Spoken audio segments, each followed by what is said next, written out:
For the fifth day running, Israel and Iran have bombarded each other in a fierce and growing conflict. It all began when Israel launched a massive operation called Operation Rising Lion on June 13, 2025. Using hundreds of fighter jets and missiles, Israel struck deep into Iran, targeting its nuclear facilities, missile factories, and top military commanders.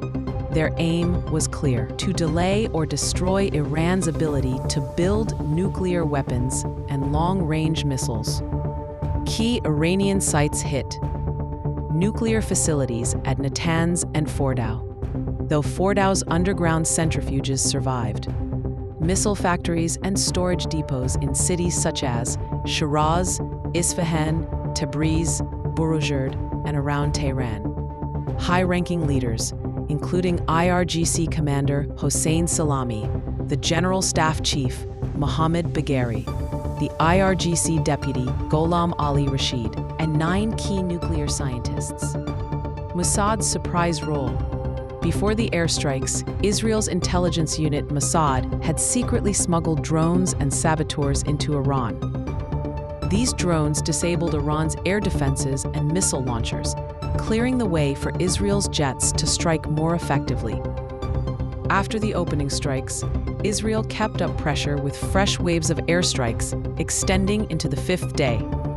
They also blew up civilian sites in Tehran, hospitals, the state TV headquarters, and struck an oil depot and fuel infrastructure, causing severe disruption.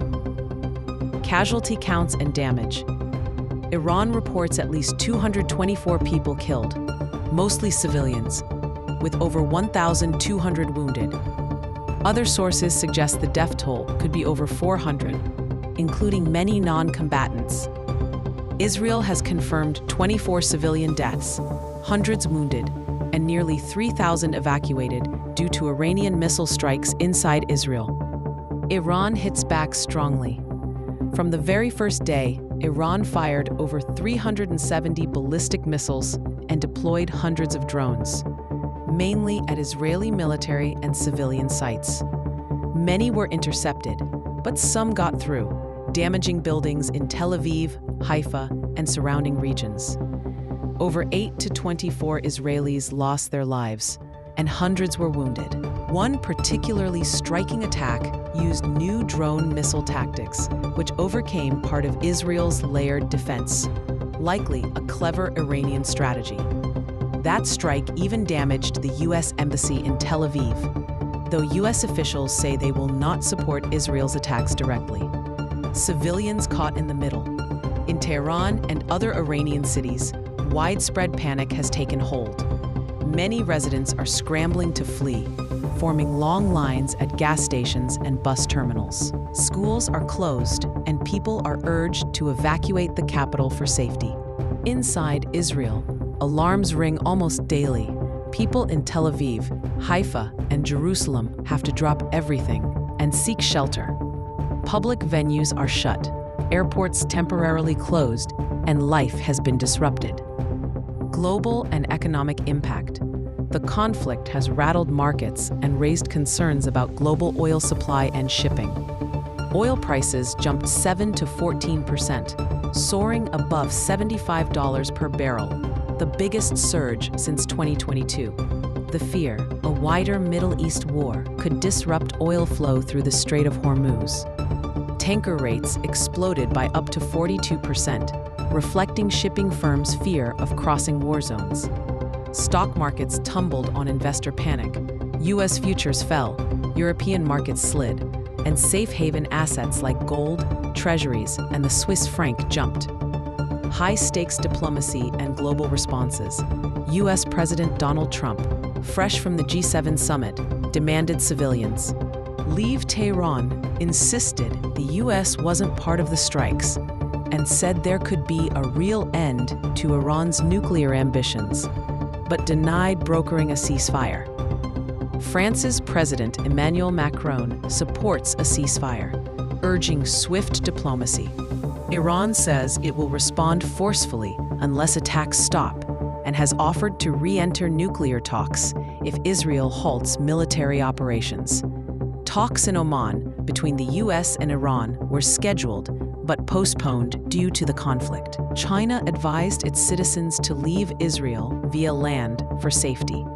Where things stand this fifth day, air battles are still raging.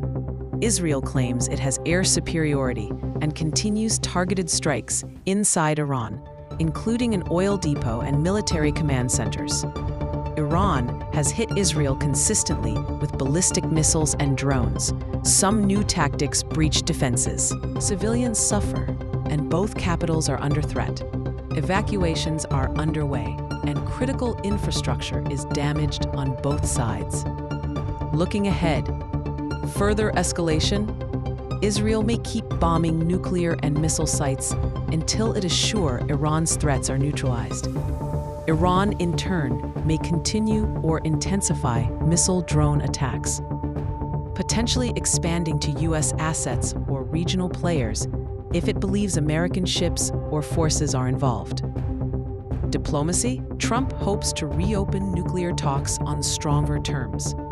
Iran seems willing to resume if aggression stops. France, other Europeans, and regional mediators may lead talks. However, previous rounds have collapsed. Global ripple effects. Oil may remain volatile. Economies could be shaken. If shipping is disrupted long-term, energy and insurance prices will stay high. Growing war risks may hurt investor confidence worldwide. In simple terms, Israel launched a massive air assault to stop Iran's nuclear and missile threat. Iran struck back fiercely with missiles and drones. The result is a dangerous, escalating conflict, entering its fifth day, with civilians in both countries suffering and global economies shaken. Both sides are digging in their military positions, but at least one is trying a diplomatic escape, though it's fragile and hasn't succeeded yet. The world watches tensely, hoping this fierce cycle doesn't spiral into full-blown regional